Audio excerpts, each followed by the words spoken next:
Olá, graça e paz. Mais uma manhã com vocês neste quadro Café com Reflexão. E o que temos para hoje, 1 Samuel capítulo 2, versículos 1 a seguir, bem conhecido de todos, é o Cântico de Ana, o Canto de Ana, né? Então Ana orou assim: meu coração exulta no Senhor minha força é exaltada. Minha boca se exalta sobre os meus inimigos, pois me alegro em tua libertação. Não há ninguém santo como o Senhor. Não há outro além de ti. Não há rocha alguma como o nosso Deus. Não falem tão orgulhosamente, nem saiam das bocas de vocês tal arrogância. Pois o Senhor é Deus sábio. É Ele quem julga os atos dos homens. O arco dos fortes é quebrado, mas os fracos são revestidos de força. Versículo 5. Os que tinham muito, agora trabalham por comida.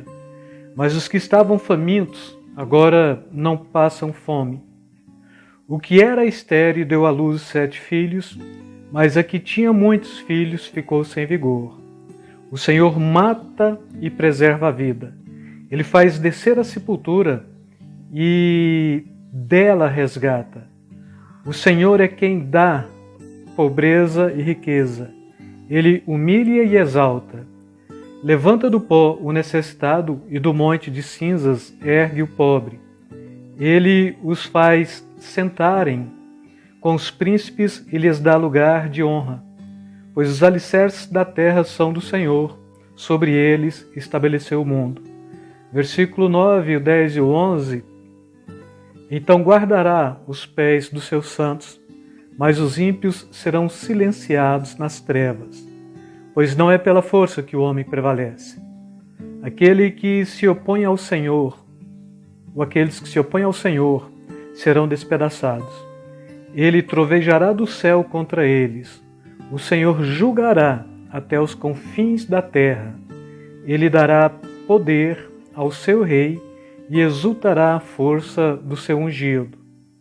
Então Eucana voltou para casa em Ramá, mas o menino começou a servir o Senhor sob a direção do sacerdote Eli.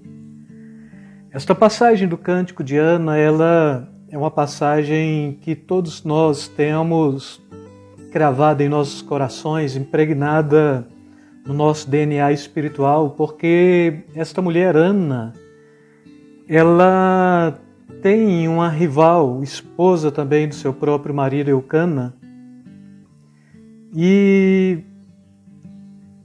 por um tipo qualquer de situação, Ana, ela não tinha filhos, o Senhor ainda não havia permitido que Ana pudesse gerar filhos, ao contrário, a sua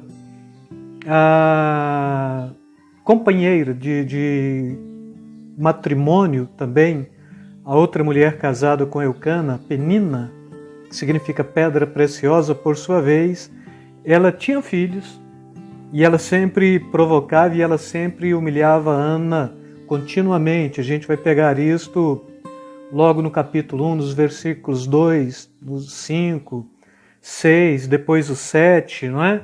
Já no versículo 7, Ana ela está num quadro totalmente de profunda depressão, porque de fato ela é uma mulher temente a Deus, ela serve a Deus, ela vê a sua rival aqui neste contexto tendo filhos, gerando filhos, e neste contexto de Israel, ter filhos para uma mulher significava ser honrada ou ser abençoada com a dádiva, né, de poder frutificar, enquanto Ana, por sua vez, ela tinha em si este quadro da esterilidade. E quando a gente vai analisar a vida de Ana, bem neste contexto, no versículo 7, no versículo 10, por exemplo, Ana ela está com a alma abatida, e o termo alma abatida para toda a Bíblia vai remontar justamente isso, sofrimento de alma, porque te abates a minha alma, o salmista Davi está falando isto, é porque então ela está dentro de um quadro de depressão, e este caso aqui é um caso que fora gerado pela própria circunstância, a circunstância de uma mulher que tem esterilidade, mas que tem uma outra companheira também, que é mulher do mesmo marido. Era permitido dentro da lei judaica esta cultura, se não aprovado por Deus, mas permitido por Deus. É uma questão bem mais complexa do que falando isto, mas como eu quero focar bem em Ana, e Ana então é uma mulher que sofre, é uma mulher da agonia, do sofrimento, do choro, é uma mulher sem expectativa, sem possibilidade nenhuma, e dentro deste contexto a Ana ela começa a angustiar-se, a sua alma está profundamente abatida, a alma profundamente sofrida. E quando Ana se vê nesta condição, eu diria que isto é a condição também que pode alcançar todos nós em dado momento de nossas vidas, não é? Onde a solidão e o choro e a alma abatida é a característica que melhor nos descreve. Ana, ela cai dentro de duas possibilidades bem distintas aqui neste contexto. A primeira possibilidade é se encontrar numa situação totalmente isolada e distante de todos no seu sofrimento. A segunda possibilidade é se encontrar dentro da mesma situação, da solidão, do choro, da alma abatida, sofrida, mas ao invés de cair para dentro do isolamento, sofrer isolada, fazer a opção de sofrer com Deus. E o que Ana faz neste contexto é a opção de sofrer com Deus. Só que neste contexto, irmãos, o que a gente vai pegar? Uma mulher que ela está aqui diante de Deus, no caso, ante a tenda da congregação, orando, e a sua alma ela está tão aflita, tão abatida, que ela já não tem mais força para expressar palavras que fossem verbalizadas e oralizadas e compreensível. E quando ela cai neste problema, nesta primeira questão, o problema é que quando você sofre, só o povo te ignora, mas quando você sofre com Deus, necessariamente você não vai ser ignorado pelo povo, mas você vai perturbar o povo, você vai chamar a atenção do povo, daqueles que supostamente são donos da moralidade religiosa, e neste caso aqui trata-se justamente do sumo sacerdote Eli, que do ponto de vista lá do capítulo 4, ele já era um homem velho, cego, gordo e conivente com os erros dos seus dois filhos, que eram sacerdotes também, mas sobretudo prostitutos e carnais. E neste contexto aqui, quando a Ana começa a orar a Deus, aquele homem, ele não compreende o processo de uma alma batida, de uma alma dorida, de alguém que de fato está apresentando a Deus alguma coisa mais profunda, levando a alma a angustiar diante de Deus, sem mesmo expressão de palavras, senão que com gunidos aqui, é o que nos dá a entender próprio disto mesmo, não podendo expressar nenhum tipo de conotação de fala compreensível. O sacerdote olha para ela e faz uma pergunta bem simples: aparta de ti o teu vinho. Até quando ainda serás tomada como filha de Belial? Porque Ana não tinha forças para orar dentro da tradição judaica, que era uma oração bem alta, bem auricular, bem compreensível. Ela só movia os lábios. Logo, capítulo 1, no versículo 13, mostra esta condição. Não se ouvia a voz. E a segunda questão, a primeira questão deste problema mesmo, é que quando você sofre só, o povo te ignora. Mas quando você sofre com Deus, perturba o povo e chama atenção. E aqui o ato dela sofrer com Deus perturba o povo, mas chama atenção necessariamente, exclusivamente, de um sumo sacerdote, que era o próprio Eli mesmo, e este homem, representante da religião judaica, eu diria que ele representa também toda a religião institucionalizada, toda a religião que de fato mostra o seu bojo, o seu aspecto da religião mais forte do que qualquer outra realidade, porque este homem não sabe perceber uma angústia de alma e nem uma adoração feita do ponto de vista de Ana, que a gente vai enquadrar em João 4:24, feita em espírito e em verdade. Por que não? Porque este homem agora, ele já tem algumas cargas negativas sobre si. Ele é o sumo sacerdote, é o representante da religião. Ele é quem declara o leproso limpo, ele é quem declara o leproso imundo, ele é quem declara, pela uma tradição judaica também, se a mulher estava adúltera, ele é que declara a punição e até mesmo o apedrejamento do povo. Este homem, ele é tido como sendo uma autoridade que respondia dentro do aspecto espiritual, dentro do aspecto sociológico, dentro do aspecto clínico também, porque era ele que diagnosticava a lepra e era ele que diagnosticava a cura da lepra também. Mas, sobretudo, este homem, se para pensar dentro do contexto do capítulo 4, a perturbação maior estava não dentro de Ana, mas dentro dele. Primeiro, porque ele entra em conflito quando ele ouve uma mulher que está sofrendo com Deus. Ele não consegue compreender a adoração legítima e profunda e de alma. Capítulo 4 deste mesmo livro mesmo de Samuel, falando deste homem, e ele era conivente com o erro de seus 2 filhos, que eram sacerdotes, mas sobretudo eram prostitutos e carnais. O segundo erro, logo no versículo 15 do capítulo 4, este homem ele é velho e cego. Terceiro erro, ele é pesado ou gordo.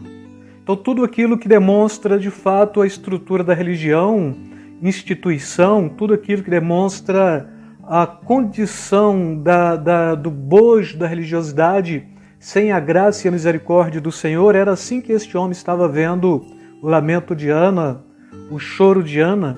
E a religião como instituição também, ela vai dentro deste mesmo propósito, desta mesma proposta que Eli expressa. Ela é maliciosa, ela é preconceituosa, ela é intolerante, ela é burocrática, e enquanto burocrática neste contexto, eu estou falando, ela é velha, ela é cega e ela é pesada mesmo, não é? O sumo sacerdote, ele não tem como ter um discernimento lógico e autêntico do sofrimento daquela mulher, pelo que quando esta mulher abre a alma para falar para ele o que estava acontecendo, ele não tem outra coisa senão abençoar aquela mulher mesmo e despedi-la em paz. E esta mulher, ela volta para sua casa e logo no outro ano para vir sacrificar, ela não pode vir porque ela já está grávida. E a promessa que Ana faz é uma das promessas que a maioria de nós teríamos dificuldades de fazermos. Se o Senhor me der um filho, eu devolverei ele para a tua casa e ele te servirá na tua casa todos os dias. Ou seja, o filho que tu me deres não será meu, será teu, será para o teu serviço. E Deus deu. E Deus concedeu a Ana a capacidade de ela ter o Samuel. E Samuel, a tradução deste nome, ela tem umas 3 propostas diferentes, né? Devolvido ao Senhor, por a presença do Senhor.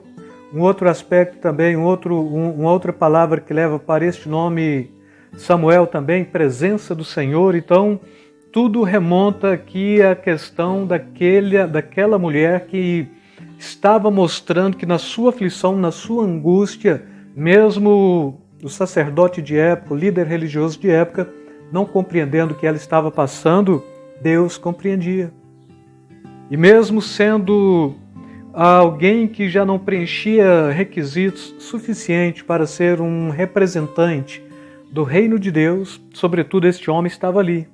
Tinha muitos erros, mas quando ele é obrigado a abençoar, ele tem que abençoar com legitimidade. E o clamor de Ana permitiu que ela pudesse conceber, ela pudesse gerar um filho, o seu Samuel, não é? E com isto, o que eu quero trazer para vocês na reflexão deste dia é justamente isto. Você pode fazer a opção de sofrer sem Deus, ou você pode fazer a opção de sofrer com Deus. Quando você sofre só, não é? É só você e a sua solidão mesmo, e este sofrimento jamais vai perturbar alguém, mas quando você sofre com Deus, este sofrimento sempre ele vai trazer este quadro que é o de perturbar o povo, chamar a atenção daqueles que supostamente são os donos da moralidade religiosa, e neste caso tratava-se do próprio sumo sacerdote Eli. E aqui eu quero te chamar para a realidade da fé cristã. E dentro desta realidade, Deus está te chamando para caminhar com Ele, para palmilhar onde Jesus palmilhou, para se alegrar quando tiver motivo para alegria, entristecer quando tiver motivo para tristeza, mas, sobretudo, a lição aqui é nunca estar só, sempre estar com o Senhor, porque sofrendo com o Senhor, aqueles que estão à sua volta, eles vão se perturbarem. E talvez a perturbação vai chamar a atenção da realidade da sua alma. E quando isto acontece, o povo vai perceber que necessariamente o que está acontecendo na sua vida não é um blefe, senão que a glória de Deus ela manifesta na vida do homem, até mesmo no sofrimento. E este capítulo 11, ou este capítulo 2, do versículo 1 até o 11 mesmo, a gente vai ver o cântico de Ana. Ela está cantando, então, aquela mulher que sofreu na presença de Deus, agora ela está usando, a gente chama no contexto do louvor e adoração de doxologia, não é? Ela está cantando palavras de louvor e adoração a Deus por tudo quanto Deus havia permitido que acontecesse na sua vida, e o que Deus havia permitido acontecer na sua vida era um milagre, era o Samuel, que já não era mais propriedade sua, porque ela devolveu para o Senhor como ações de graças. Em um outro contexto, somente para findar, devolva o seu Samuel ao Senhor como ações de graça também. Com certeza você será ricamente e abundantemente abençoado, abençoada. Então, que a dimensão do cântico de Ana possa ser a dimensão do cântico de cada cristão neste dia. E assim eu quero me despedir de cada um de vocês, com um beijo na alma, um beijo no coração. Fiquem na paz. Deus vos abençoe rica e abundantemente.